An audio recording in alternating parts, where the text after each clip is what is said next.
Dr. Jerry Graham, the Golden Grahams, Jerry and Eddie Graham were one of along with the fabulous Fargos, Jackie and Don Fargo, were one of the first great bleach blonde heel tag teams to sell out Madison Square Garden. And the Grahams got a longer run than the Fargos did. And of course, they beget, 15 years later, the Valiant brothers and etc. But Dr. Jerry Graham was like an eccentric genius. He had a horrible drinking problem, but in his day, he was not only a great worker, but also a great promo. And,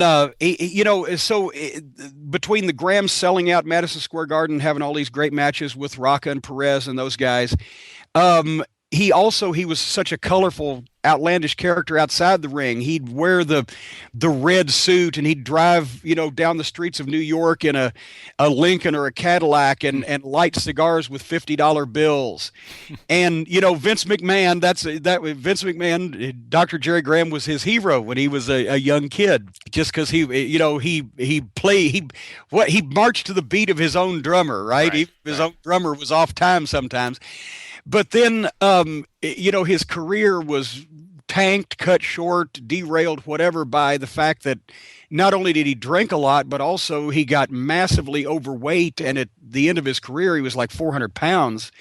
Wow. And he would come and go from the wrestling industry. And if I'd have done more research, I didn't know that he was that the topic was going to come up. But you could tell Dr. Jerry Graham stories all day. He was so close to his mother that when she died, he actually went to the hospital and beat up some orderlies and some hospital staff and tried to steal her body and take it away so they couldn't bury her.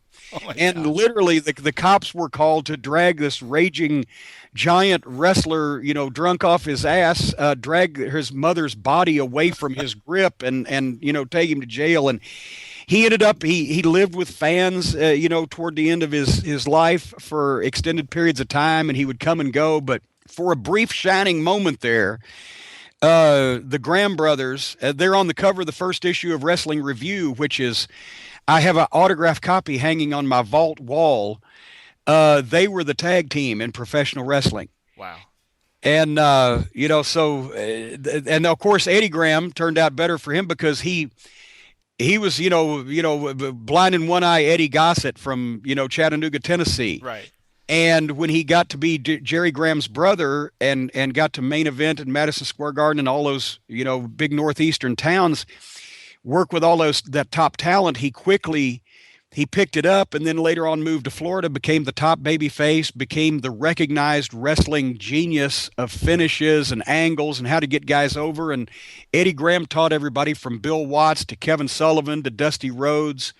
He was one of the most powerful men in the NWA and a guy that everybody went to settle disputes or ask for his endorsement for a new promotion. As a matter of fact, Jerry Jarrett, when he split from Nick Goulas, the reason why that Nick lost the NWA struggle and Jerry got the nod was because that Jim Barnett and Eddie Graham were in Jerry Jarrett's corner, and poor Nick was just left with like the Sheik and a few people.